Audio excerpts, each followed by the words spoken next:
오늘 정말 날도 굉장히 더운 날인데 이렇게 잘 많이 해주셔서 감사드립니다.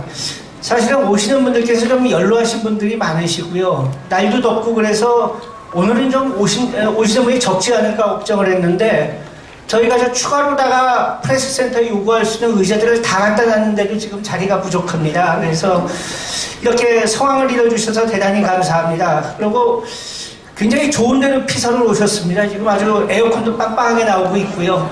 그 다음에 또 오늘 좋은 말씀 많이 나올 테니까 뭐 그거보다 더 좋은 피서가 어디 있겠습니까? 그럼 지금 국민의례를 시작하도록 하겠습니다. 자리에서 일어나 주십시오. 작년 11월부터 시작한 박정희 시민강좌가 벌써 10번째를 맞이했습니다. 그동안 이제 박정희 대통령의 업적에 대해서는 저희가 여러 가지를 다뤘었고요.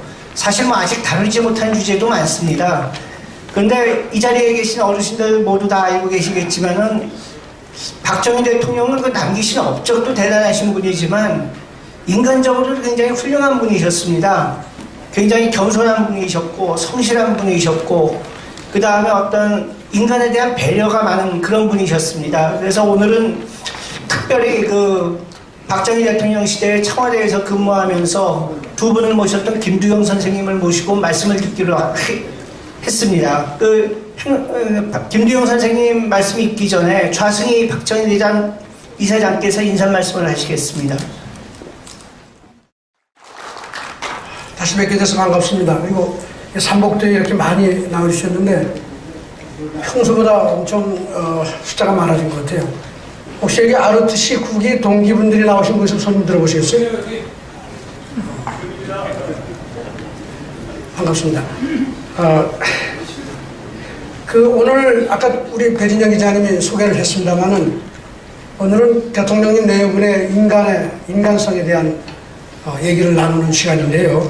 지지난달 6월 20일 날 저희가 박정희 대통령님의 시와 일기를 가지고 낭송회를 했는데 한 500여 명이 넘는 청중이 모였습니다. 1시간 동안 화장실 가는 사람도 없이 다 감동적으로 정말 눈물을 흘리면서 들었는데 오늘은 제 2탄이 되지 않을까 싶습니다. 우리 김두영 해설가님이 쓴 글을 제가 읽고 읽으면서 목이 메서 말이에요. 읽으면서 잘 안 넘어가더라고요. 참 아주 오늘 저 김두영 비서님 정말 감사합니다. 그리고 또 우리 조갑재 대표님들 나와서 발표 감사하고요. 오늘은 또 여명 뭐라고 불러야 돼요? 우리 박정희 연구회 부회장이라고 써 있는데 요즘 또 한국당 혁신위원도 또 하고요. 젊은 사람으로서 박정희 대통령도 존경하고 나라를 위해서 열심히 일을 합니다. 두 토론도 감사드리고요. 무엇보다도 우리 김창희 사장님이랑 배진영 우리 기자님 월간조선에서 제가 그동안 감사드리는 말씀을 공식적으로 잘 못 드렸는데 이게 거의 한 7-8번에 걸쳐가지고 이렇게 계속 이 세미나를 사전에 좀 준비해 주시고 그래가지고 정말 감사드리는 말씀을 드리겠습니다. 그리고 다음번 9월달 행사는 저희가 창원에서 9월 6일 날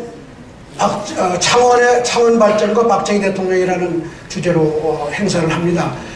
지난 전번달 5.16 날은 저희가 제주도에 가서 제주도의 발전과 개발과 박정희 대통령의 역할이라는 제목으로 지방 세미나를 했는데 이번에도 연이어서 창원에서 9월 6일 날 창원 개발과 박정희 대통령이라는 주제로 합니다. 여러분들 거기까지 오시라고 제가 당부드리기는 어렵고요. 저희가 나중에 결과는 좀 월간조선 등으로 충분히 보도를 하도록 하겠습니다.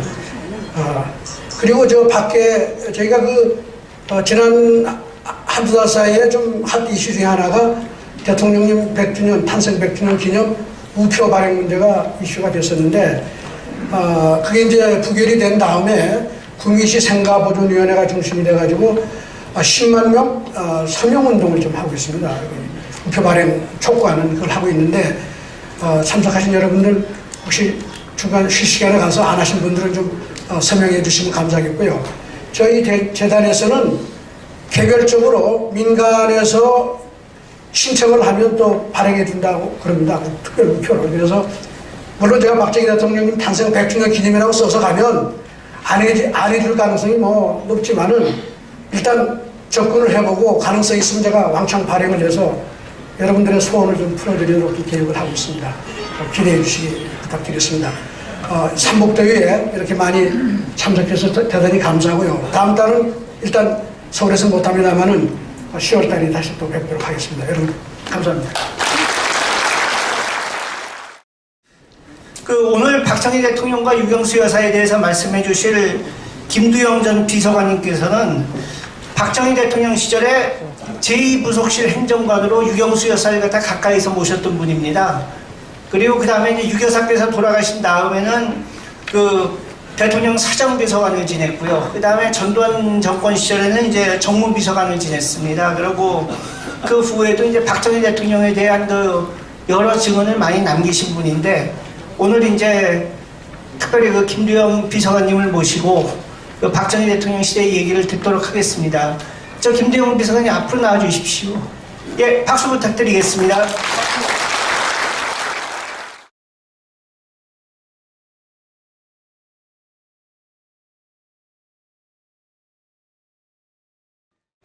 오늘이 금년 들어서 제일 좋은 날입니다. 더운 날에 이렇게 오시느라고 여러분들 수고 많이 하셨습니다. 제가 오늘 여러분들께 드릴 말씀의 내용은 가까이에서 본 인간 박정희, 인간 유경수 그런 제목입니다. 근데 그 내용은 제가 어디 책에서 보고 한 것이 아니고 제가 그 두 내분을 가까이에서 모시면서 직접 보고 듣고 체험했던 그 내용을 여러분에게 말씀드리고자 합니다. 박정희 대통령의 모습은 여러분이 지도자로서의 박정희 대통령은 너무나 잘 아십니다. 그런데 과연 인간 박정희는 어떤 모습이었느냐, 그것이 관심 갖는 분도 계시고 해서 제가 오늘 말씀을 드리려고 합니다. 인간 박정희의 진면모, 참모습, 적나라한 인간 박정희의 모습이 가장 극명하고 압축적으로 나타난 순간이 바로 1974년 8월 15일 광복절 경축장에서 대통령의 총탄이 날아오고 그 총탄에 영민이 돌아가신 그 순간에 가장 극명하게 드러났던 그런 순간이었습니다. 8월 15일 그 광복절 때 청량리에서 지하철 제1호선 개통을 하게 되어 있습니다. 그리고 그 전날 영군께서 저보고 8.15 경축 행사를 마치고 지하철을 타게 되어 있으니까 같이 한번 지하철을 타보자, 그렇게 말씀하셔서 제가 그렇게 하겠다고. 그래서 제가 그때 청와대 본관에서 한 50m쯤 떨어진 데 있는 관사에 살았습니다. 꼭 대통령 청와대 필수 요원들, 경비대장이라든지 또는 대통령의 운전수, 주방장, 이런 사람들 꼭 언제든지 필요한 사람이 대통령이 부르면 갈 수 있는 그런 사람들이 한 8세대가 사는 조그만 아파트에 있었는데, 제가 그 이튿날 8월 15일 아침에 그 대통령 일행차를 타고 광복절 행사에 가려고 아침을 먹고 나오는데 문 앞에 나서자마자 대통령 일행차가 쫙 빠져나가는 겁니다. 본관에서 정시에 나가는 거예요. 그래서 제가 그 차를 타지를 못하고 그 아파트에 다시 들어와서 텔레비를 봤습니다만은 그 여담으로 우리 옛날에 코리안 타임이라는 게 있었지 않습니까? 뭐 전국에서 하는 행사 20분, 1시간 넣는 건 보통이고, 우리 그 사람들도 약속하면 20분, 30분, 1시간 넣는 게 보통이었습니다. 그런데 그것을 깬 분이 바로 박정희 대통령입니다. 이거는 대통령 되고 나서 무슨 행사 1분이 안 틀립니다. 여러분 기억하실 겁니다. 방송에 무슨 행사 준비한다 그러면은 10시면 10시 딱 되면 아나운서가 대통령 마카 입장하십니다, 그렇게 했던 분입니다. 그러니까 그날 또 행사에 1분인지도 않게 떠나가셔서 제가 못 갔는데, 텔레비를 보고 있다니까 텔레비가 갑자기 탁 꺼져요. 그래서 이게 무슨 일인가, 무슨 방송에 고장이 났나 이렇게 생각을 하고 있었는데, 부속실 당직 비서관에 전화가 왔습니다. 영부인께서 지금 서울대병원에 가 계시니까 빨리 가자고. 그래서 이 청천벽력 같은 이런 소식을 듣고 제가 서울대병원에 쫓아갔습니다. 응급실에 들어섰더니 이 응급 처치하는 그 침대 위에 영부인이 누워 계시고 간호사 한 분이 영빈 가슴을 계속 이렇게 누르는 겁니다. 소생 주지도 않아요. 이렇게 계속 누르고 있는데 저를 보더니 영빈 발을 붙들라고 해요. 높이 들으라고. 그래서 유경조사께서 보손 실으신 그 두 발을 제가 이렇게 가슴에 안고 이렇게 지금 시술 장면을 내보고 있었는데 너무나 안타까워서 제가 큰 소리로 영빈을 두 번을 불러왔습니다. 대답이 없으세요. 그냥 콕콕 하고 숨 넘어가는 그런 소리만 나왔습니다. 제가 직감적으로 이게 치명사이구나 이런 생각이 들었습니다. 어떻게 할 수 없죠.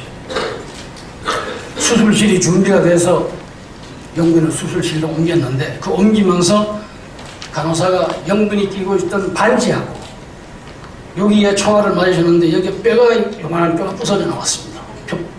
뼈가 이 파편이 있는데 그거하고 반지를 저를 주는 겁니다. 그래서 제가 그걸 제 주머니에 넣고 수술실 앞에서 기다리고 있는 겁니다.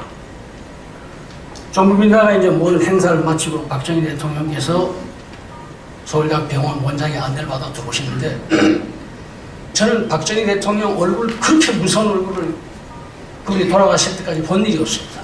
그리고 얼굴이 원래 좀 가무잡잡하신 분인데 얼굴이 새노랗게 되셨어요. 노랗게 된 얼굴 입술을 팍 다물고 병원실장 뒤에 서서 수술실 들어오시는 겁니다. 대통령께서 서울대학병원 의사한테 어떻게든지 최선을 다해서 살려내라. 최선을 다해달라.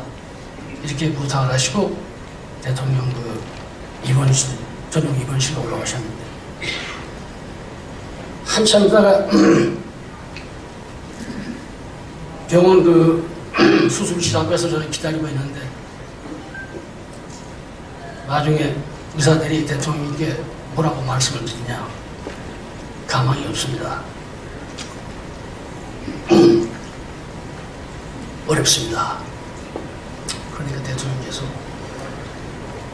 청와대로 들어가셨어요. 근데 그때 비가 쭉쭉 내렸는데 여러분이 아마 기억하실 겁니다만은 그 서울대학 그 병원에서 제가 그 담장 창문으로 담장을 보니까 하늘하고 담장이 노랗게 변했어요. 오렌지색처럼. 참 이상하다. 어떻게 저렇게 노란 색깔이 될까? 후에 제가 한 얘기 있나마는 마치 영빈이 그날 입으셨던 그 황금색 옷 색깔하고 똑같은 겁니다. 하늘도 이제 돌아가신 저분은 안타까워하시는가 하는 생각이 났었죠.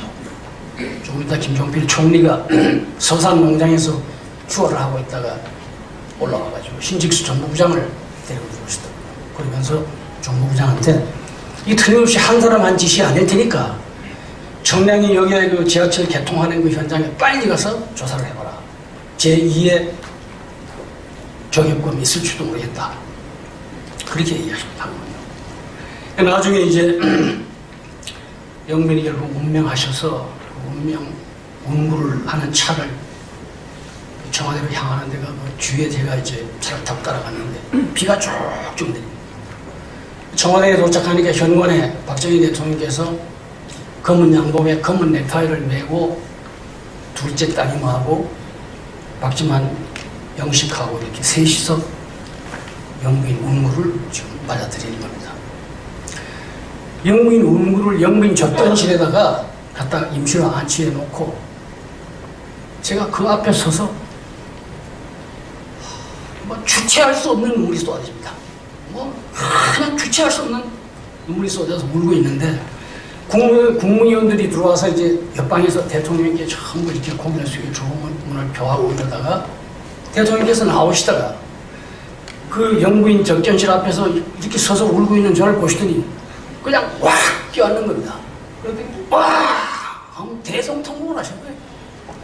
그냥 둘이서 붙들고 그냥 엉엉 우는 겁니다.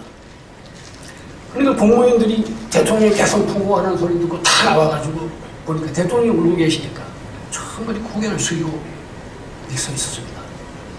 그때 김정년 비서실장이 저를 옆구리를 탁 치면서 각하 모시고 이러면 어떡하느냐고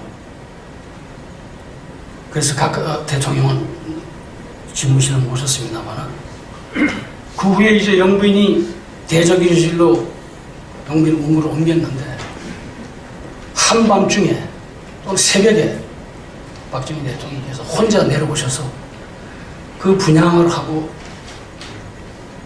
때로는 통곡을 하고 때로는 흘기기도 하고 그 근무자들 얘기를 야간 근무자들 얘기를 들어보면은 가슴이 아파서 베길 수가 없다는 겁니다. 그렇게 대통령께서 통곡을 하시고 그랬던 일이 있습니다. 그 후에 이제 장례식 날 대통령께서 청와대 정문에 서서 경주사에 문구를 떠나보내고 돌아서서 올라오시는데 옆에서 보니까 큰 눈에서 그냥 춤 같은 눈물이 막 떨어지는 거예요. 그래서 우시는 거예요. 그래 그날의 인간 박정희 그날의 인간 박정희 어떻게 봐야 되겠습니까? 본인에게 총탄이 날라오고 영군이 총을 맞아 실려나가는데 어쩔 줄 몰라가지고 당황해서 우왕좌왕하는 그런 험한 모습을 그분은 보이지 않았었습니다.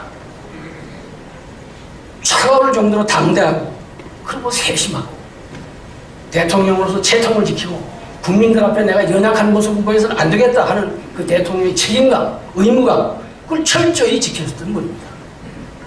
그런가 하면은 마음 여리고 인정에 약한 그런 한 인간의 모습도 같이 보였습니다. 대통령께서 연단에 총알이 날아왔을 때 뒤에 앉으면서 제일 첫 번째 하신 말씀이 옆에 경호원들한테 총 쏘지 마라. 이것이 첫 번째 하신 말씀이에요. 만약에 그때 주변의 경호관들이 범인을 향해서 총을 쐈다고 생각해 보십시오. 그 범인이 맞았겠습니까? 그 밑에 있는 청중들이 맞았겠습니까? 엄청난 인명피해가 있을 것을 대통령은 본능적으로 그 순간적으로 그걸 아신 거예요. 그래 총 쏘지 말아라. 근데 그 후에 그 경호관이 며칠 후에 저보고 얘기를 합니다. 합각해서 총 쏘지 말라고 그러시더라고요. 그래서 저는 그때 벌써 느낀 게 역시 그분은 그렇게 말씀하실 분이다. 근데 그 후에 그걸 제가 책자에도 소개를 했습니다만은 얼마 후에 제가 다시 물어봤습니다.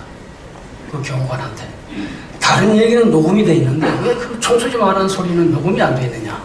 그랬더니 그 경호관 하는 얘기가 대통령이 앉으시면서 뒤로 확 넘어지셨다는 거예요. 그러니까 마이크하고 거리가 멀어서 대통령 첫 번째 말은 녹음이 안 됐을 것이다. 그렇게 얘기를 했습니다. 그래서 최근에 제가 유튜브에 나오는 그 8.15 행사 장면을 다시 들어보니까 대통령이 앉으시다가 뒤로 넘어지셨어요. 그러니까 녹음이 안 됐다. 그런 얘기입니다. 그 다음에 대통령께서 연설을 계속 하셨습니다. 총알이 날아오는데 누가 제2, 제3의 범인이 있는지도 모르는 그런 상황에서 대통령이 행사를 취소하고 다른 사람에게 대속시키고 행사를 중단하고 가겠다.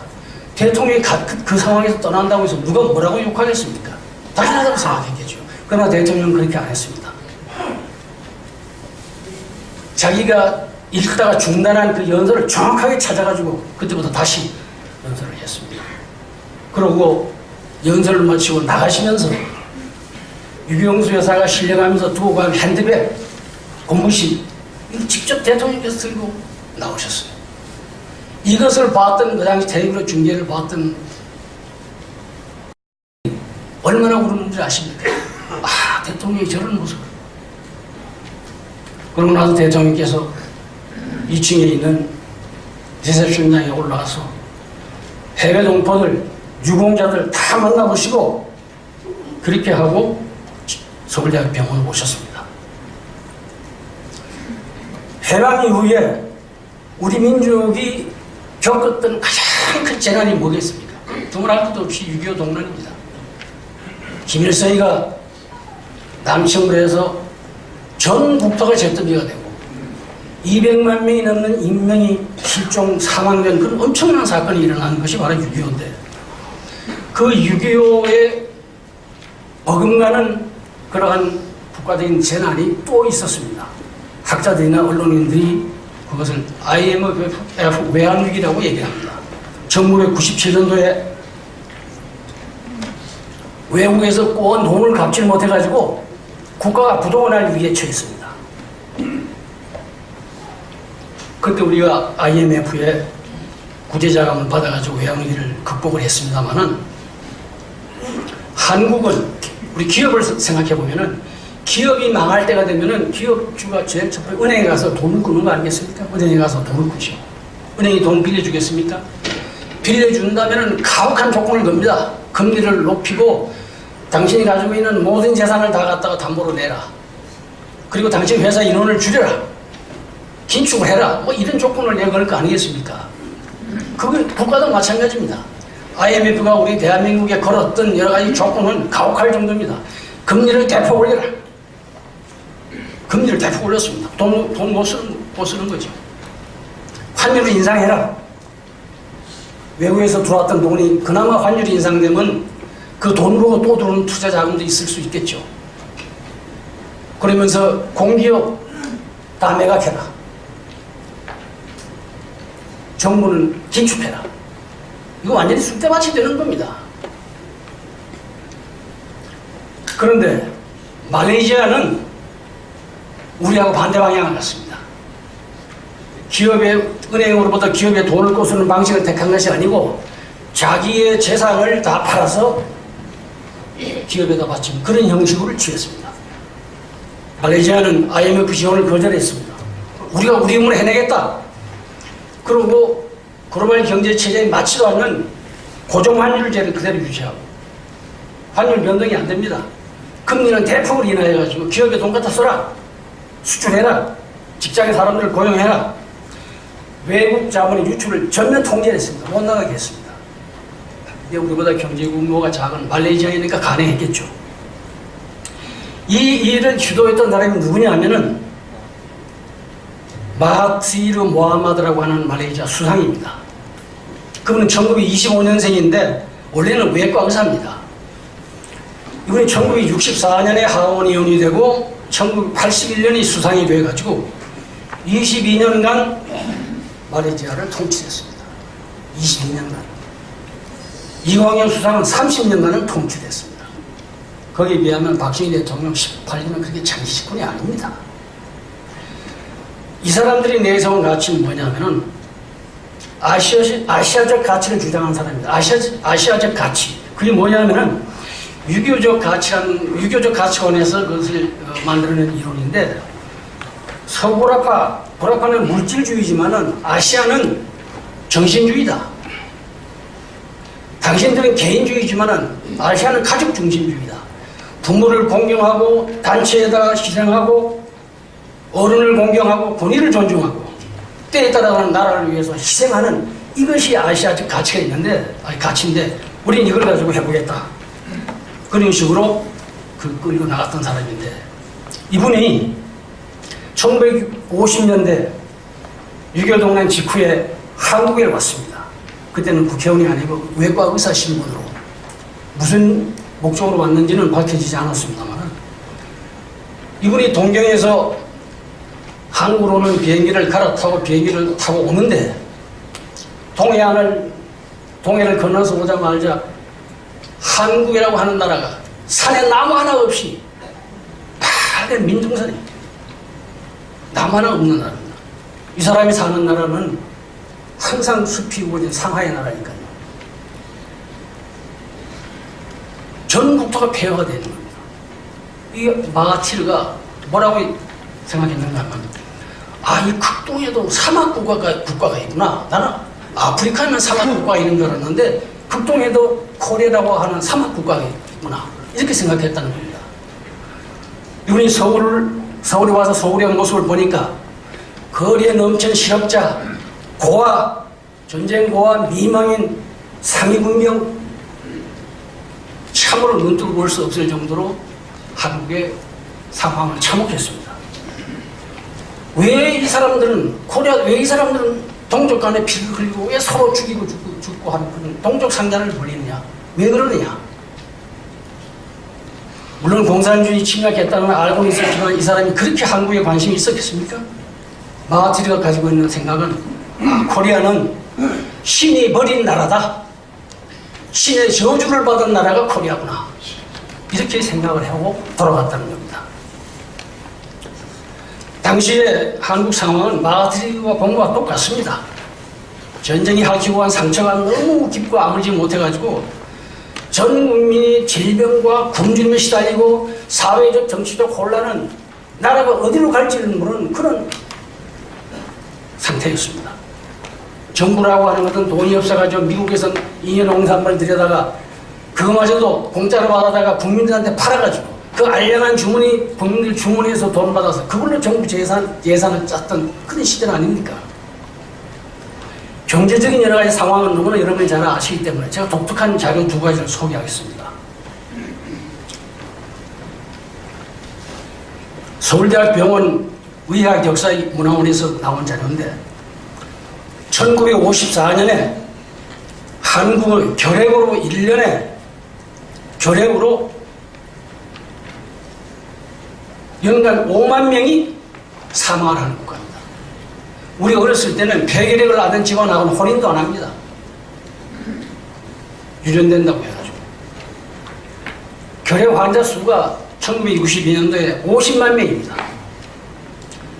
1965년도에 조사해 보니까 서울 시민의 6.2%가 결핵에 감염돼 있고 어느 초등학교는 샘플로 조사를 했더니 45.2%입니다. 45.2%가 결핵에 감염이 되어 있다는 겁니다.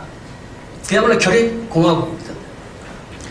그때 우리가 미국에 혹시 유학을 가거나 하고 미국 가려면은 지금은 어제 뭐 보니까 인천공항에 하루에 20만 명이나 갔다고 요새 젊은이들도 여권만 가지고 그냥 해외 나갑니다만 그 당시에 외국에 유학 가려고 해서 외국에 나가려고 하면은 대사관에서 엑스레이 필름을 가져오라고 그럽니다. 당신이 결핵 환자인지 아닌지 엑스레이 필름을 그 서류에 붙여가지고 와야만 됩니다. 지금 생각해 보세요. 지금 그런다면 인권유리다 난리가 나지 않겠습니까? 그러나 그때는 어떡합니까? 미국은 가야 하겠고 하니까 그 굴욕스러운 일을 당해가면서도 비자를 받으러 갔던 겁니다. 또 한 가지 63년 10월 24일 날 전북 완주군에서 9세 먹은 여아가 기생충에 감염돼서 사망을 했어요. 전주예수병원이라고 하는 데서 해고를 해보니까 그 9세 먹은 여아의 뱃속에서 회충이 1063마리가 나왔습니다. 5kg이에요. 산토닉이라고 하는 약 먹으면 다 되는데 산토닉 살 돈이 없는 겁니다. 약을 못 먹으니까 뱃속에서 회충이 가득한 거예요. 세계 기생충 학회에서 기생충 연구하려면 제1번을 한국에 찾아옵니다. 한국에 와서 기생충 연구하려고. 그러니까 시골에서는 애들한테 담배를 피우게 합니다. 담배 니코틴 빨아들이면 니코틴에 기생충이 죽으라고. 이러한 현실이 1950년대 현실이었습니다. 가난과 질병 속에서 허덕이던 한국, 이 방황하던 한국, 여러분이나 저나 다 함께 겪었던 거 아니겠습니까? 인류 역사를 보면은 이런 극한 상황에 인류가 처했을 때 인류가 발명해놓은 역사물이 하나 있습니다. 뭔지 아십니까? 혁명입니다. 전제군주한테 압제를 당하고 세금 너무 과중해서 시달리고 이 가난에 시달리고 굶고 이 문제를 시급히 해결하려고 하면은 이 체제를 엎어야 되는 거 아니겠습니까? 혁명을 하지 않고 점진적인 방법으로 그게 해결이 되겠습니까? 그래서 이 인류가 발명해낸 역사물이 혁명입니다. 2차 대전 이후에 모든 신생 국가들이 제국주의로부터 독립하자마자 민주주의 한다고 난리를 쳤습니다. 그러나 아무런 자원도 없고 민주주의에 대한 훈련도 안 되는 국민들 가지고 민주주의가 되겠습니까? 결국 힘을 가진 군부가 들고 일어나가지고 쿠데타를 일으키는 것이 한두 나라가 아닙니다. 2차 대전 이후에 신생국 성한 나라가 하나도 없습니다. 대한민국도 예외가 아닙니다. 1961년 5월 16일 드디어 박정희 장군을 중심으로 군인들이 들고 일어났습니다. 나라를 구해야 되겠다. 저는 이것을 역사의 필연으로 봅니다. 5.16이 혁명이냐 쿠데타냐 말들이 많습니다만 혁명이면 어떻고 쿠데타는 어떻습니까? 혁명은 좋은 것이고 쿠데타는 무조건 나쁜 것입니까? 그렇지 않습니다. 러시아의 로마노프 왕조가 망할 무렵에 농민들이 반란을 일으키려고 할 그 무렵에 레닌이 중심이 돼가지고 볼스키비 혁명을 일으킨 것이 1917년입니다. 그 사람들은 살기 좋은 나라, 농민이 잘 사는 나라를 만들겠다고, 이상 국가를 만들겠다고 했지만은 스탈린 정권을 거치면서 수천만이 학살당하는 아주 질 나쁜 공산국가가 되고 말았습니다. 혁명이 좋은 혁명이 아니라 나쁜 혁명이 되고 말았죠. 그러나 1차 대전 때 영국으로부터 전쟁을 하면서 터키를 살려내고 터키를 개혁하고 했던 케말 파샤의 쿠데타, 그것은 지금 혁명으로 인정받고 있지 않습니까? 터키 사람들은 케말 파샤 장군을 아타투르크, 터키의 국보라고 부릅니다. 에집트의 나세르 쿠데타를 했지만 지금 에집트 사람들은 그걸 혁명이라고 부릅니다. 일반 국민들한테 물어보십시오. 5.16이 혁명이냐 쿠데타냐? 관심 없습니다. 왜 관심 없느냐? 우리하고 얘기가 다르니까요. 우리 얘기가 아니니까요. 그러나 우리 가난한 인민족을 살린 위대한 지도자가 누구였으며 어느 시대에 누구에 의해서 대한민국이 이렇게 되느냐 하는 걸 물어보면은 국민의 8월 이상은 박정희라고 시대에 박정희라고 하는 사람 때문에 오늘날 이렇게 됐다. 이렇게 답합니다.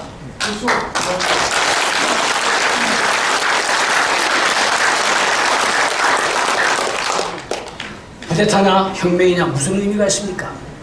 이거보다 더 실존적인 결론이 어디 있겠습니까? 박정희 대통령이 혁명 후에 18년간 조국 군대와 민족 중흥 이런 역사적인 과업을 어깨에 짊어지고 불철주야 일을 했습니다. 때로는 국민들로부터 박수도 받고 격려도 받았지만은 때로는 엄청난 비난과 저항에 부딪히기도 했습니다. 그러나 박정희 대통령은 흔들리지 않았습니다. 왜요? 혁명할 때 자기 목표가 있습니다. 박정희 대통령은 비난을 듣고 할 때마다 나는 역사에 영역을 물어보겠다. 내가 한 일이 잘못됐는지 욕된 것인지 역사에 묻겠다. 그리고 내가 죽은 뒤에 내가 잘못한 것이라면 당신들이 내 무덤에 침을 뱉어라. 이런 마음의 자세로서 일을 했습니다. 2002년도에 조선일보가 갤럽 조사하는 것을 발표한 일이 있는데 국민들에게 물어봤더니 우리나라에서 가장 존경받는 인물이 누구냐? 1등이 박정희 대통령이고 2등이 이순신 장군, 3등이 세종대왕, 4등이 김무선생입니다. 우선 IMF 그 이후에 그 어려웠던 위기 상황이 반영됐다고 보긴 합니다만 어떻든 간에 국민들로부터 그런 존경을 받는 겁니다. 제가 서울대학교 정치학과의 교수 한 분을 만났습니다. 일부러 만났습니다. 그분에게 내가 물어봤죠. 당신들 대학 교수 지식인들 언론인들은 박 대통령을 독재자라고 그러고 이렇게 비난을 하는데 왜 국민들은 박정희 대통령이 우리나라를 권 가장 위대한 지도자라고 여론조사하면 밤낮 1등으로 나오는데 그 왜 그런 거냐? 우리 국민들이 무지 목매해서 그러냐? 아니면 당신들이 위선자이고 당신들이 비굴해서 그걸 말 못하는 거냐? 왜 학자들은 왜 말 못하느냐? 다음 대답해보라. 그 서울대 교수가 저한테 얘기를 합니다. 솔직히 말씀드리면은 학자들이 비굴하고 위선적인 데가 있습니다. 그렇게 말을 합니다. 제가 박정희 대통령을 처음 만난 것은 1961년도 7월입니다. 최고의 의장 때죠. 제가 살던 곳에 수해가 났습니다. 온 도시가 물바다가 되고 집이 다 떠내려가고 농토가 떠내려가고 박정희 최고의 의장께서 수해지구 현장 시찰차 오셨어요. 그때 수해지구에 그 수해민들이 수용되어 있던 국민학교로 차를 타고 가시는 박 대통령의 모습을 제가 길가에서 봤습니다. 눈이 마주쳤어요. 눈빛이 혁명했던 기억이 납니다. 눈빛이 대단한 장군이구나. 그런데 그 당시에 우리 수해가 났다고 그러면 여러분이 아다시피 정부에서 밀가루 한 포대 갖다 주고 모포 갖다 주면 그게 하는 일이 다입니다. 다 늘 그래 왔으니까요. 그런데 박정희 최고의 의장이 수해 현장에서 지시한 건 그게 아닙니다. 이 시내를 가까이 강이 흐르고 있는데 저 강을 그대로 두면 또 수해가 날 것이다. 강을 옮겨라. 강을 옮기라는 겁니다. 상상해 보십시오. 그래서 군 공병장비를 동원해서 산허리를 잘라내서 그 강 줄기를 시내에서부터 한 3km 정도 밖으로 돌렸습니다. 아니 담요나 모포나 밀가루 주는 정부가 산을 허리를 잘라서 강을 바꾼다? 이거 상상할 수 있겠습니까? 그 당시 젊은 저는 군에 가려고 그때 가서 시골에서 대기하고 영장을 기다리고 있었는데 너무나 충격을 받았고 이 한 젊은이의 가슴 속에 박정희라고 하는 인물이 아주 강하게 각인된 계기가 바로 그것이었습니다. 아, 산을 잘라서 강을 옮기는구나. 엄청난 일 아니겠습니까?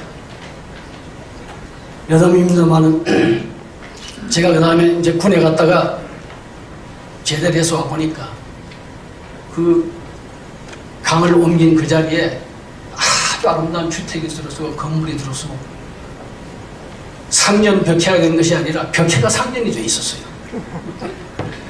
제가 군에 입대했을 때 여러분 61년도에 군에 입대했는데 월급이 1,000원입니다. 1,000원.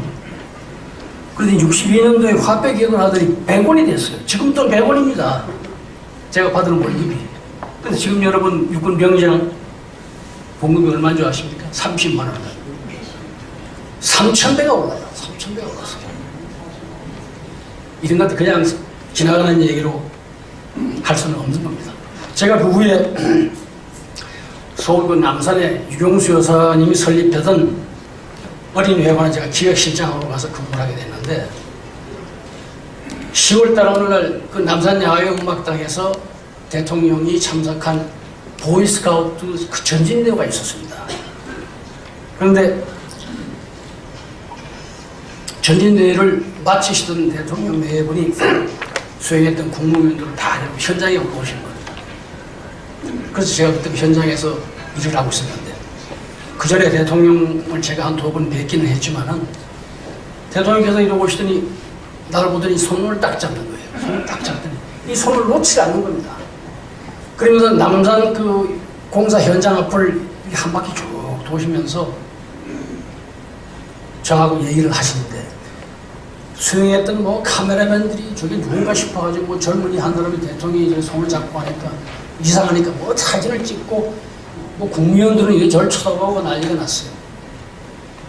그때 대통령께서 남산에서 이 서울 시내를 이렇게 내려다보시더니 저는 그때마다 서울 시내가 아름답고 굉장한 큰 도시라고 생각했거든요. 전 시골 사람이니까. 대통령께서 뭐라 그러신가? 아니 이성계가 왜 여기다 투입을 했을까? 이러신단 말입니다.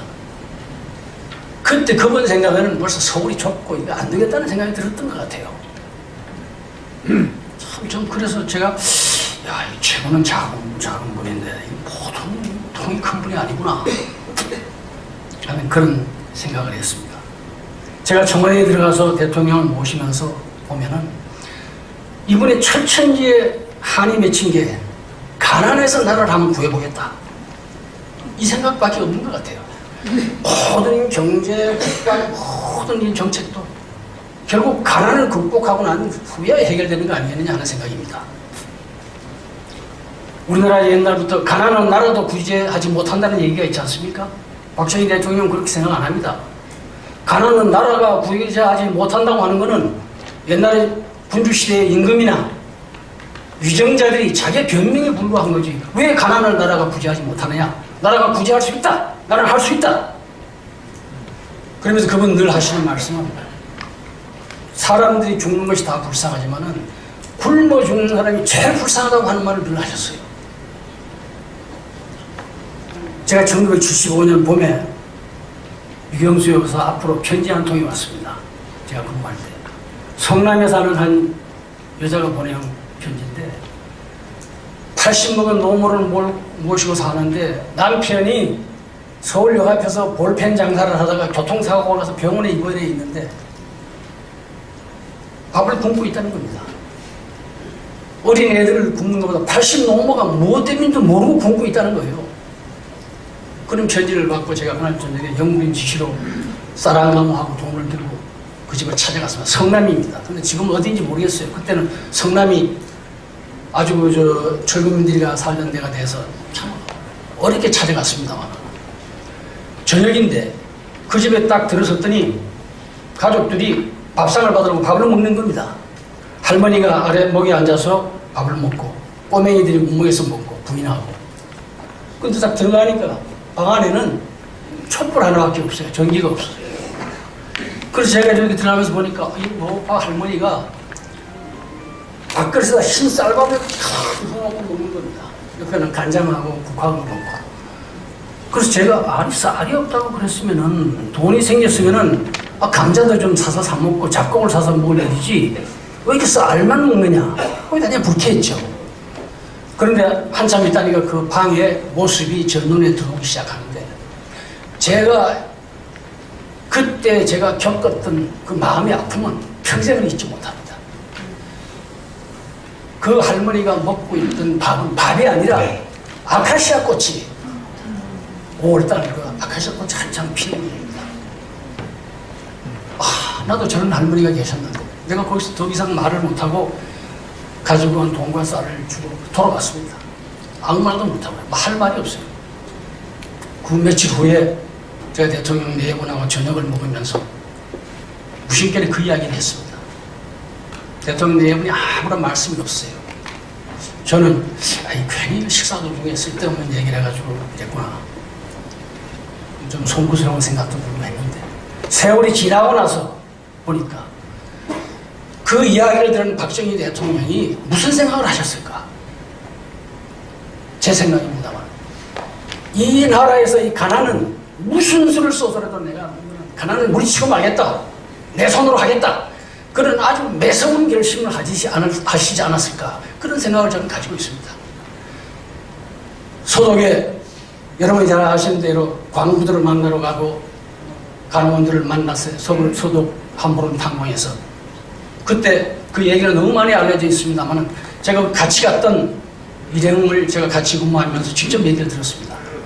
대통령을 만난 광부와 간호원들이 처음에 애국가를 같이 부를 때는 처음에 동행을 해물고 애국가는 시작됐는데 나중에 중간쯤 가니까 밴드 소리만 나고 하나도 노래를 따라하지 않고 전부 그냥 울고만 있다는 겁니다.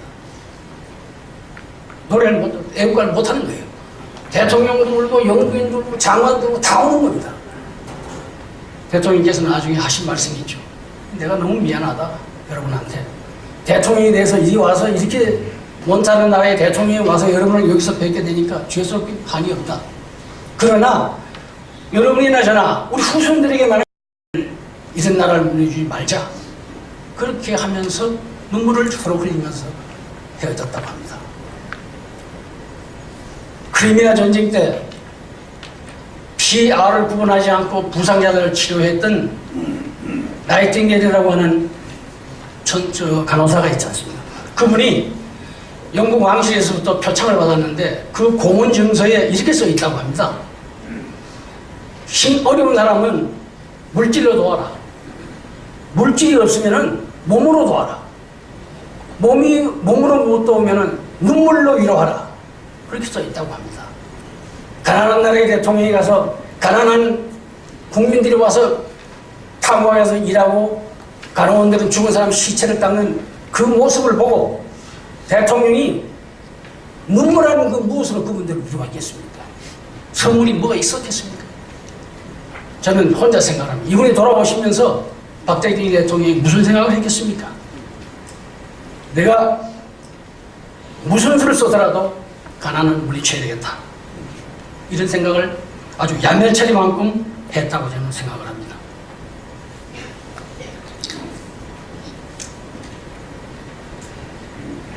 (1973년도에) 시간관계로 유경수 여사에 대해서는 제가 못하겠습니다. 시간관계로 간단하게 하겠습니다. 1973년도에 청와대 대통령 부임제 편지가 왔는데 뭐냐 하면은 한 여자가 전해온 편지인데 자기 남편이 정보부에 붙들려 가가지고 맞아서 성불구자가 됐다는 거야. 성불구자. 그 편지를 받은 유경수 여사하고 박정희 대통령이 그 가만히 있겠습니까? 알아보라고, 조사를 해보라고. 조사를 해보니까 정보부에서 조사 보고서가 왔는데 이 사람이 정보부원 행세를 했다는 겁니다. 그래서 가짜 정보부원으로 조사를 해가지고 아무런 고문도 하지 않았는데 지가 고문 받았다고 해서 저렇게 떠든다 이렇게 보고서가 돼 있었어요. 보고서가 아주 잘 돼 있으니까 대통령도 그렇게 믿었죠. 그러나 사건을 제가 대통령 특명을 받아서 조사를 했습니다. 사실과 정반대 됐어요. 정반대. 그야말로 억울하게 누구하고 동업자하고 동업 사업을 했는데 이 동업자가 이 사람하고 관계가 안 좋으니까 자기 친구 되는 사람을 정보부 직원한테 부탁을 해가지고 이 사람을 괴롭히는 겁니다. 그 보고를 듣고 나서 대통령께서 저를 보고 조사하라고 그러실 때 정보원이라고 무조건 나쁘다고 그런 선입견을 갖지 말아라. 나는 국민을 보호해야 될 의무도 있지만 공무원도 내가 보호해야 되지 않겠느냐. 공명정대하게 조사하라. 그래서 조사를 해서 결과를 밝히겠습니다만은 이런 일을 두 대통령 네 분께서 하시는 것을 보면은 그야말로 특히 유경수 여사 가난하고 힘없고 어렵고 병들고 억울한 일 당한 사람들은 자기 일처럼 아주 지성껏 도왔고 박정희 대통령도 그것을 전폭적으로 도와줬습니다. 최근에 어느 한 분이 유경수 여사는 남에 대한 배려가 없고 대통령 부인으로서 불우한 사람을 도왔다는 이미지는 조작된 것이다. 이렇게 말하는 분이 있었습니다.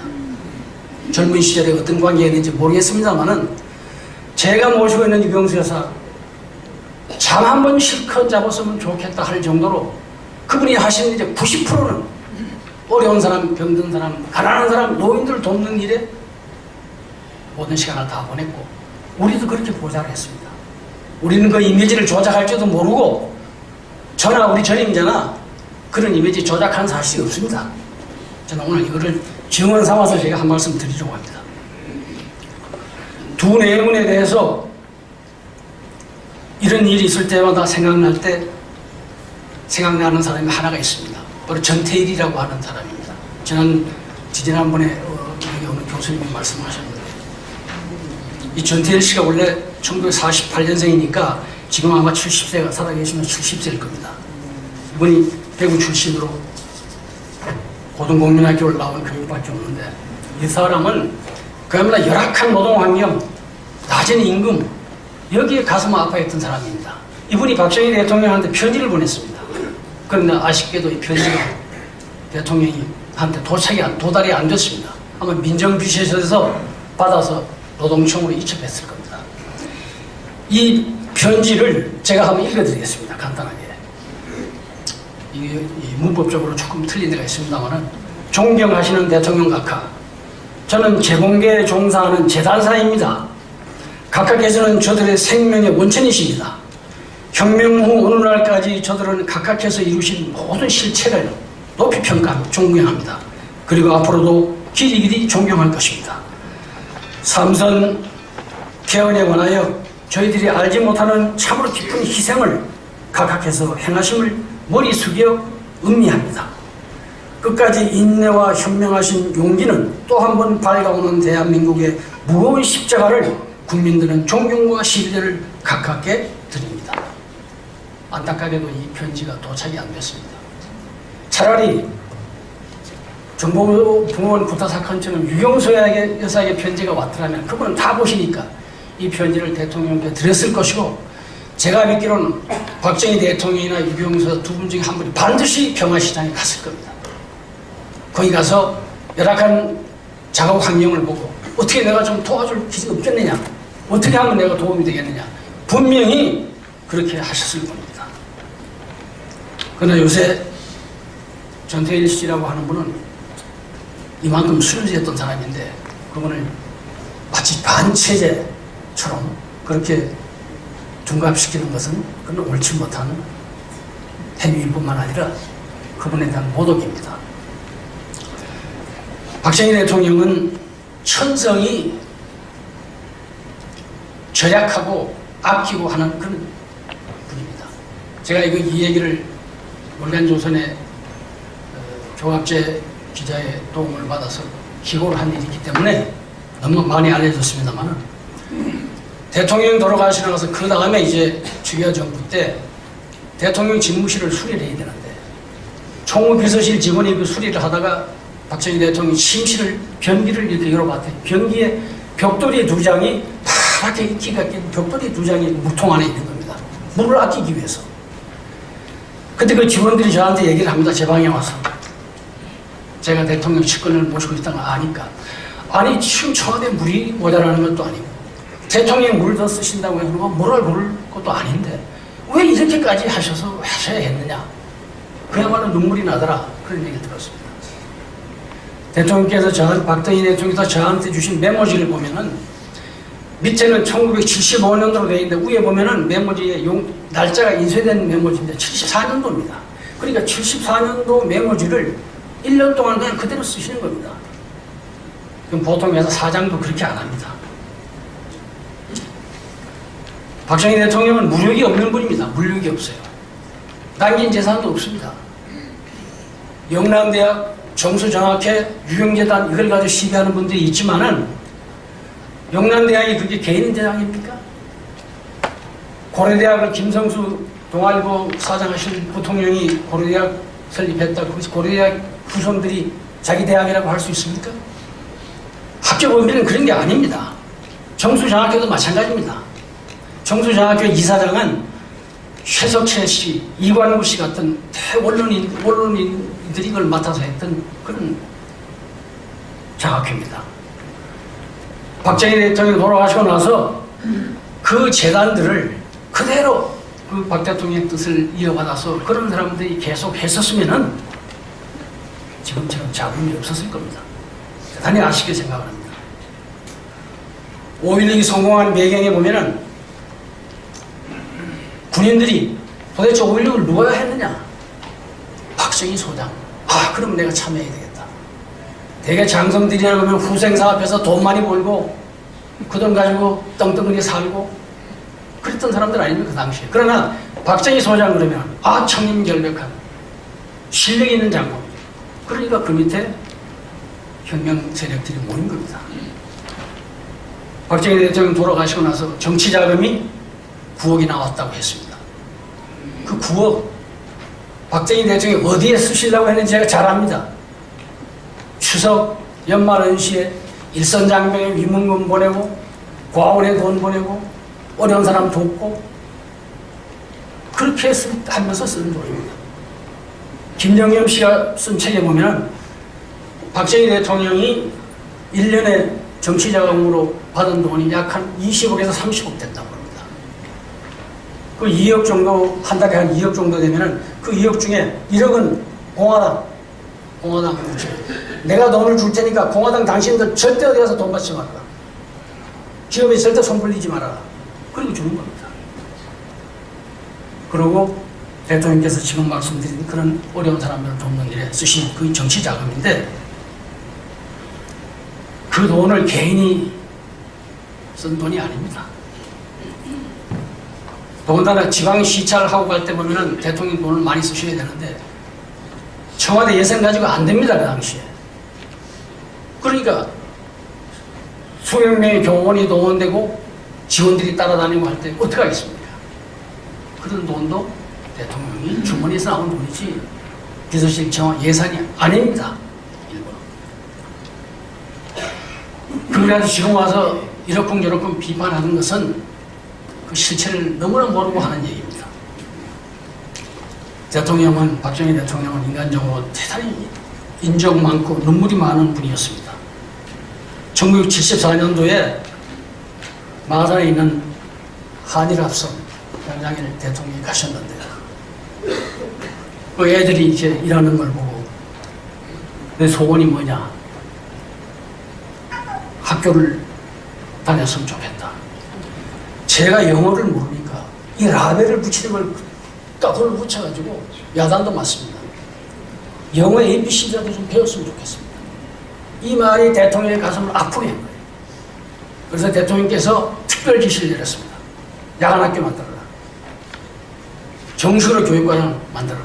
나중에 문교부에서 고등학교 졸업생 자격을 줄 수는 없습니다. 그냥 이수하는 걸로 할 수밖에 없습니다. 대통령이 노발 무슨 소리냐? 고등학교 졸업장 줘라. 무슨 그렇게 까다로운 절차가 있느냐? 해서 그 애들이 전부 다 고등학교 졸업장을 받았는데 이 애들이 추석이나 명절에 집에 돌아갈 때 보면은 교복을 입고 갑니다. 교복을 입고. 그 추운 겨울에도 외투를 안 입고요. 여학생 교복을 입고 자기 집에 갑니다. 나 학교 다닌다. 이걸 보이기 위해서. 얼마나 가슴 아픈 얘기했습니까?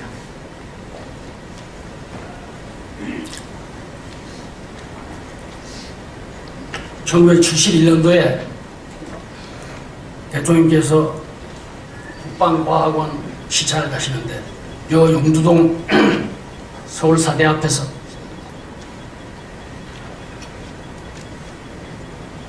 대학생들이 데모를 했습니다. 경찰과 투석전이 벌어졌는데 대통령이 그 앞을 지나가요. 경호실에서 이리로 가시면 안 된다. 그냥 가자고. 돌이 대통령 자동차 본넷대에 탁 떨어졌습니다. 그러니까 대통령이 차를 세워라. 문을 열고 나오는 겁니다. 경호원들이 말리죠. 이거 안 된다고. 무슨 소리야, 비키라고. 담벼락에서 돌을 던지는 학생들이 보니까 키가 장황 대통령이 내리시 전부 다 도망가 버렸어요. 돌 놔두고. 대통령이 그 학생처장을 만나서 학생들 교육 잘 시켜라. 이렇게 훈시를 하고 돌아왔습니다. 그러면서 저 손에 흙 묻은 놈들 다 잡아라. 그러니까 경찰서하고 그 돌 던진 학생들 다 잡았어요. 나중에 행사를 마치고 그러니까 동대문 경찰서에 100명이 붙들러 있다는 겁니다. 저녁에 대통령께서 뭐라고 그러시답니까? 이제 혼림이 왔을 테니까 다 풀어줘. 그날처럼 다 풀어줬습니다. 학생 데모에도 대통령은 어떻거나 어머니처럼 선생처럼 그렇게 애들을 지도하려고 한 것이지 그렇게 뭐 처벌하려고 하는 건 아닙니다. 그날 저녁으로 다 분방돼 나갔습니다.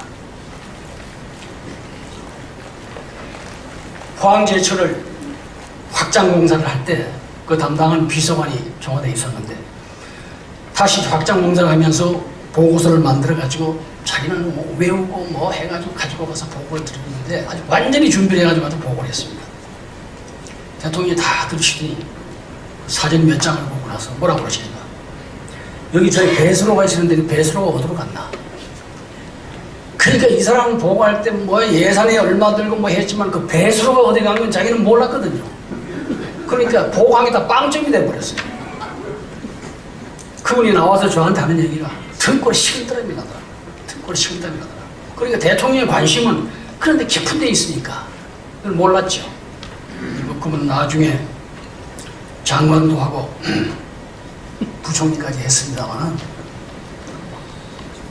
대통령께서 유경조사 돌아가시고 난 뒤에 대통령 유경조사 쓰시던 만년필이 있습니다. 그 만년필을 대통령이 눈물을 툭툭툭툭 흘리면서 그거를 수도에가에 앉아서 그 안에 있는 잉크를 다 뽑아낸 겁니다. 보관하겠다고. 잉크가 있으면 안 되잖아요. 잉크를 다 뽑아내고 그 다음에 그거를 종이에 싸가지고 스카치탭을 붙여서 영국의 만년필을 이렇게 보관하는 것을 봤습니다. 이분은 천성이 예의 바르고 겸손한 겁니다. 청와대 목수들이 아침에 대통령께서 산책하시다 보면 목수하고 청소부를 만나면 다른 사람보다 꼭 목수나 청소부에는 대통령이 먼저 말할 것입니다. 집에 애들 학교 다니느냐? 네, 지금 금년에 대학교 들어갑니다. 아, 그래? 합격하면 나한테 얘기해. 내 등록금 내가 내줄게. 꼭 그렇게 말씀하시고 청소부나 목수 이런 사람들 도와주는데 대통령 돌아가시고 나서 청소부하고 목수가 제일 많이 울어요. 제가 보니까 제일 많이 울어요. 이분은 성격적으로 교량하고 추상 같은 그런 면이 있지만은 굉장히 눈물이 많고 여린 분입니다. 김재선 전 국회의장이 써놓은 책에 보면은 그런 말이 나옵니다. 박정희 대통령은 그야말로 겸손하고 인간미가 넘치는 그런 사람이다 하는 회고록을 쓴 일이 있고 경희대학 교수로 하셨던 김성식 교수, 그분이 원래 고려대학 계신 걸로 아는데, 이분이 박 대통령에 대한 상당히 비판적인 글을 많이 썼던 사람입니다. 이분도 박정희 대통령을 평가할 때 그분은 매우 겸손하고 온화한 사람이다. 그리고 예의 바른 분이다. 이렇게 평가를 하고 있습니다. 대통령 돌아가시고 난 뒤에 각 신문사가 다투어서 박정희 대통령에 관한 글을 썼습니다. 조선일보, 중앙일보, 동아일보 다 썼습니다. 그런데 그 취재했던 사람들의 공통된 의견이 뭔지 아십니까? 조갑재 선생님도 계십니다만, 주 여러 사람을 취재해본 결과 공통된 점이 딱 두 가지가 나온다는 겁니다. 뭐냐 하면은 모든 사람이 박정희 대통령 애국심을 높이 평가한다. 그분이 참 애국심, 우리 그걸 존경한다. 그리고 또 하나는 소박한 인간미, 거기에 우리가 매료된다. 이 두 가지를 얘기합니다. 박정희 대통령은 굉장히 강직하고 카리스마가 넘치는 분이지만은 부끄러움을 많이 타고 수줍음도 있는 분이에요. 요새 대통령 연설하는 장면을 보면 여 옆에 플라스틱으로 된 이렇게 두 가지 판때기를 놓고 원고도 안 보는 것처럼 연설을 합니다. 일반인들은 처음에 우리나라 그게 등장했을 때, 아니 저 대통령 얼마 전에는 저 대통령 사내 언어라는 말을 잘 못하는데 어떻게 저렇게 연설을 잘하느냐, 그 프롬 잘 모르니까요. 이거를 청와대 처음에 이걸 가져오려고 김성진 대변인이 대통령에게 말씀을 드렸습니다. 이 외국의 국가원들이 쓰고 있는 프롬프트라는 거 있는데 이거 각각해서 한번 써보시죠. 대통령이 그거 뭐 하는 거냐? 이렇게 하는 용도로 씁니다. 대통령이 뭐라고 그러시는가 하면, 그 결국 내가 즉흥 연설을 하는 것처럼 쇼하라는 거 아니야? 그렇게 말씀하십니다. 나는 그런 거 싫다. 나는 싫으니까 예전처럼 원고 써가지고 와. 나는 원고 써서 내가 읽을 테니까. 그래서 결국 그 프롬프터 기기가 청와대 창고에서 썩었습니다. 박사학위를 받으라고 여러 대학에서 외국에서도 요청이 왔죠. 박 대통령의 반응이 뭔지 아십니까? 그 박사학위가 내 대통령 하는데 무슨 소용이 있는데, 박사학위 소용이 뭐냐 이거. 안 했어요. 내가 무슨 학문을 한 사람도 아니고. 아호를 가지라고 전직 대통령들 다 아호가 있었습니까? 아호를 지어 올리니까 내가 뭐 문인도 아니고 예술가도 아닌데 무슨 아호가 필요하냐. 그냥 받기만 하고 사용하진 않겠다. 그렇게 해서 결국 대통령이 돌아가시고 난 뒤에 중수라고 하는 아호가 있다는 게 알려져서 요새는 뭐 중수라고 하는 모임에 산악회도 있고 그렇게 합니다만, 맹자가 뭐라고 했냐면은 수호지심은 의다. 부끄러워하는 마음은 올바르지 못한 일을 멀리하는 것이다. 그러니까 대통령이 그 부끄러워하는 마음은 올바르지 못한 일을 멀리하는 것이다. 이런 얘기입니다. 박정희 대통령은 진심으로 애국 애조했던 분입니다.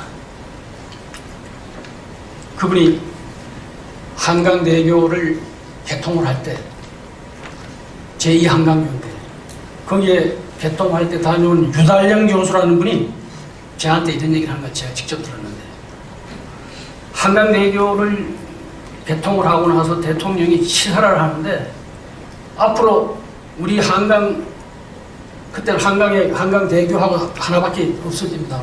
앞으로 한강에 이런 다리를 20개 정도 놓을 겁니다. 그렇게 얘기하더라는 겁니다. 그래서 유달령 씨가, 아니 대통령이 좀 도른 사람이 아니냐? 뭐를 한강에다 다리를 20개나 놓으려고 그러냐?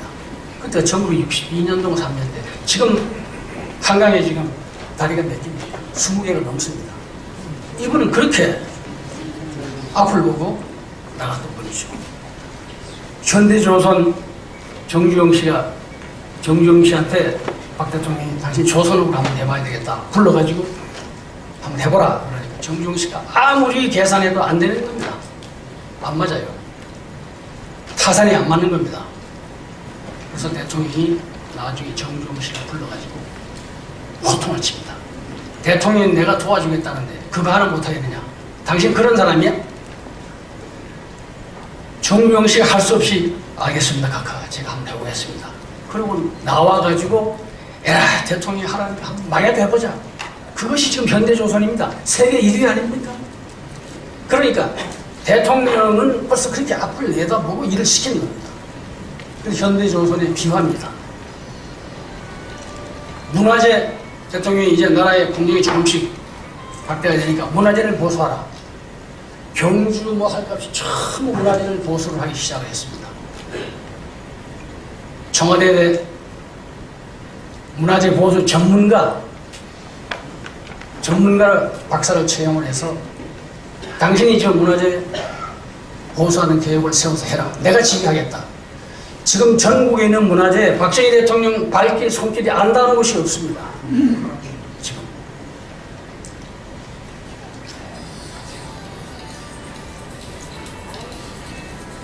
박 대통령께서 한일 회담을 하고 월남 파병을 하고 소양강 댐을 건설하고 포철을 만들고 할 때 다 야당에서 반대했습니다. 하나도 안 된다고 반대한 거죠. 박 대통령께서 이렇게 말했습니다. 이 엄청난 과업을 나는 단 한 번의 야당으로부터의 칭찬이나 박수 없이 내가 이렇게 추진했다. 그런 것을 기정연설문에서 한번 말씀하신 일이 있습니다.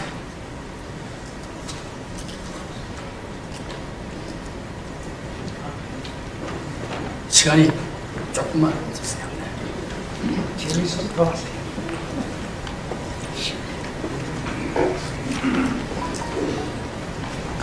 유영수 여사가 돌아가시고 난 후에 그 강단에 있던 대통령이 흔들리는 모습이 있습니다. 흔들려요.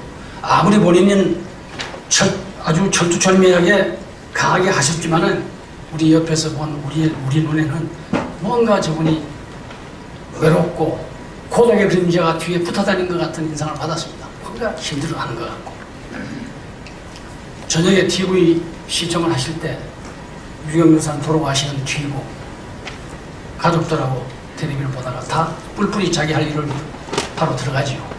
대통령이 텔레비 보시다가 혼자 그냥 그 응접실에서 소파에 들어오는 주무시는 겁니다. 그 부속실 직원이 올라가서 본 그분이 뭐 이렇게 몸집도 크지 않지 않습니까? 소파에 그냥 들어오는 채로 주무시고 계세요. 그래서 각하 방에 들어가서 주무시죠. 깨워서 방에 모신 일이 한두 번이 아닙니다.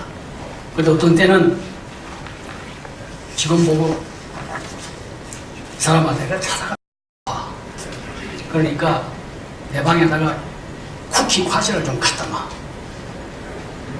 왜냐하면 대통령이 퇴원하시는 그 밑에 주방 사람들 다 나가고 일국의 대통령이 밤에 주무시다가 배가 고프다.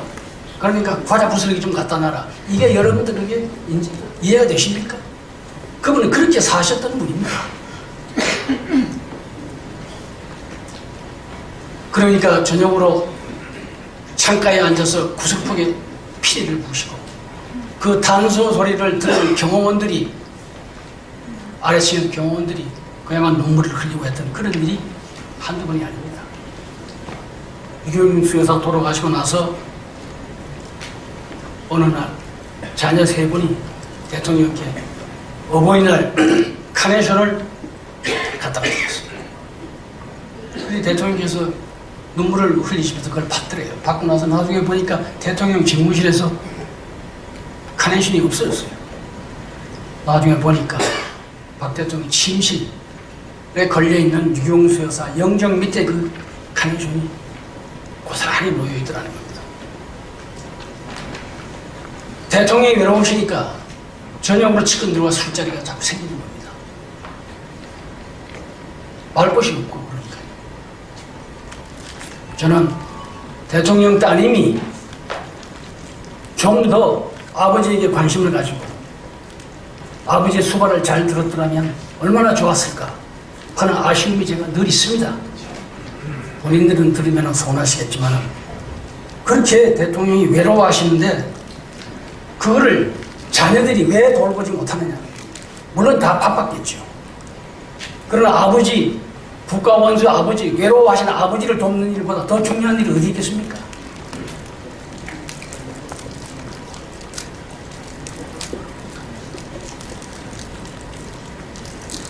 인간 박정희를 우리가 깊이 들여다보면은 시련과 고난과 어려움의 연속이었습니다. 파란만장한 일생을 살시다 가는 분입니다. 그분이 이 나라에 태어났을 때는 나라가 없습니다. 나라 없는 민족이었습니다. 창씨 개명을 강요당하고 젊은이들은 전부 강제징용되고 군에 가고 하는 그런 시절이었습니다. 박정희 대통령이 대구 소년 시절에 너무 가난해서 먹지를 제대로 못해서 야맹증에 걸려서 방문이 얻었던 분입니다. 대구 사범학교 시절에 기숙사비를 못 내니까 집에 돌아와서 기숙사비가 될 때까지 준비해서 가다 보면 한 달, 두 달씩 결석을 하죠. 대구 사범학교 입학할 때 1070명이 응시를 해서 51등으로 입학을 했는데 100명 모집에 나중에 보면은 졸업할 때 보면 성적이 하위입니다. 하위. 결석이 너무 많아요. 그리고 그분이 교사의 길을 갔습니다마는 고난의 길이었습니다. 해방 후에 건군에 참여해서 뭔가 해보려고 했더니 젊었을 때 한때 군에서 잘못 관여했던 남노당 사건에 연루가 돼서 엄청난 신체적인 고통을 당하고 대통령이 사형 구형에다가 무기 언도가 나고 파면이 됐습니다. 그리고 대통령이 첫 번 결혼에 실패하고 다음에 한 여인을 사랑했는데 그 여인이 박정희 대통령이 남노동에 관련됐다는 사실을 알고 종족을 감춰버렸어요. 생각을 해보십시오. 인간들은 얼마나 큰 고통이 있겠습니까? 저 본인은 뭣도 모르고 했던 일인데. 그러나 이분이 다행히 군에서 이렇게 유능한 장교를 우리가 희생시켜서는 안 된다. 그리고 남노당으로 근무한 그런 남노당의 활동이 없지 않느냐. 이렇게 해서 군에서 복직운동이 일어나서 다시 군에 복직하고 또 유경수 여사라고 하는 아주 훌륭한 여인을 만나서 가정을 꾸리게 됩니다. 5.16이 실패했으면 어떻게 됐겠습니까? 5.16이 실패했으면 그분은 또 사형을 언도받았을 것입니다. 그런데 왜 그분은 이 길을 갔을까요? 모진 시련을 겪을 때마다 이분은 자기 생에 대한 애착보다는 대의와 명분의 생명을 건 겁니다. 내가 목숨을 걸고 추구할 가치가 있고 이상이 있고 꿈이 있다면 내 목숨을 초기와 같이 버리겠다 하는 것이 박정희 대통령의 생각이었습니다.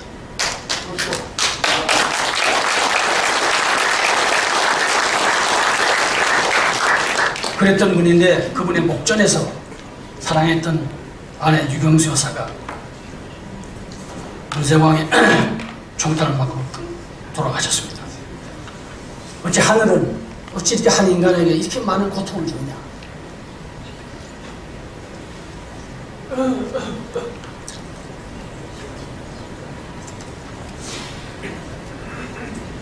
제가 맹자의 고자장을 제가 여기에 소개를 했습니다. 시간 관계상 제가 그걸 읽지를 않겠습니다. 여러분 끝나고 나신 뒤에 맹자의 고자장 한번 읽어보시기 바랍니다. 내용은 그렇습니다.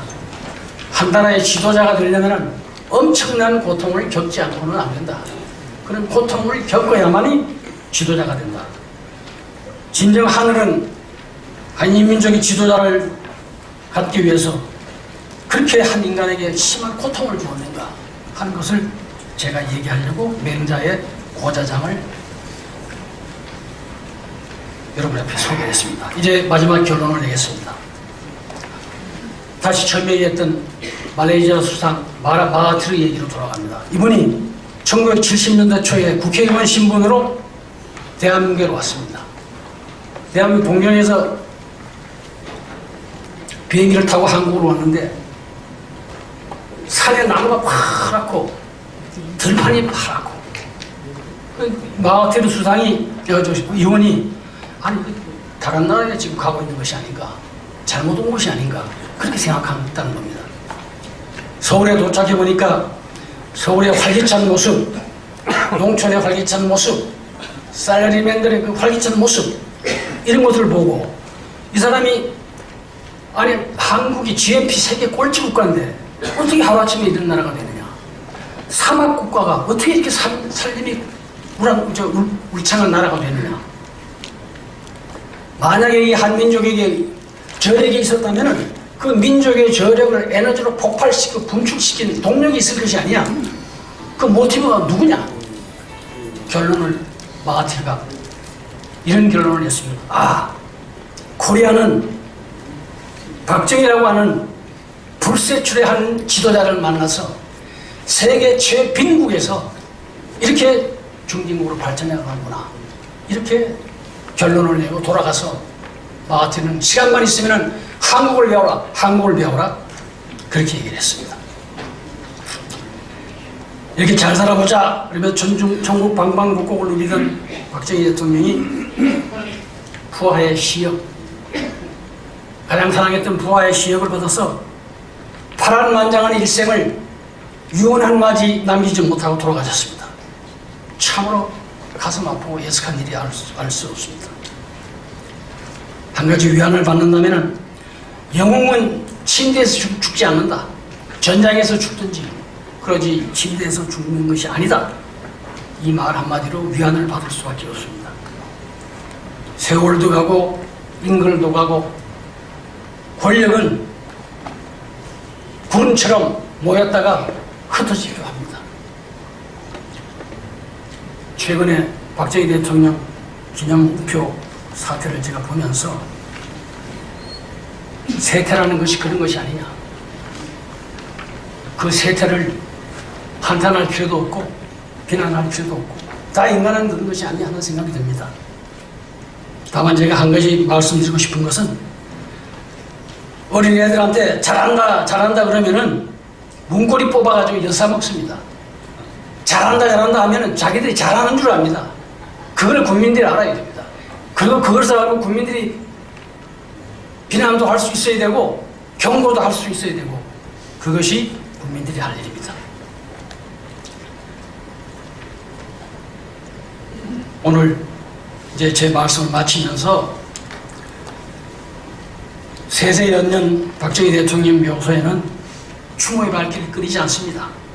그분을 그리워하고 아쉬워하는 분들이 지금도 많이 보입니다. 올해 100회 탄신일을 맞아서 다 함께 여러분과 함께 그분의 탄신을 축하드리고 그분의 꿈이었던 조국의 번영, 민족의 통일을 위해서 우리가 다 조그마한 힘이라도 보태야 될 것이 아닌가 그런 생각을 하면서 제 말씀을 마치겠습니다.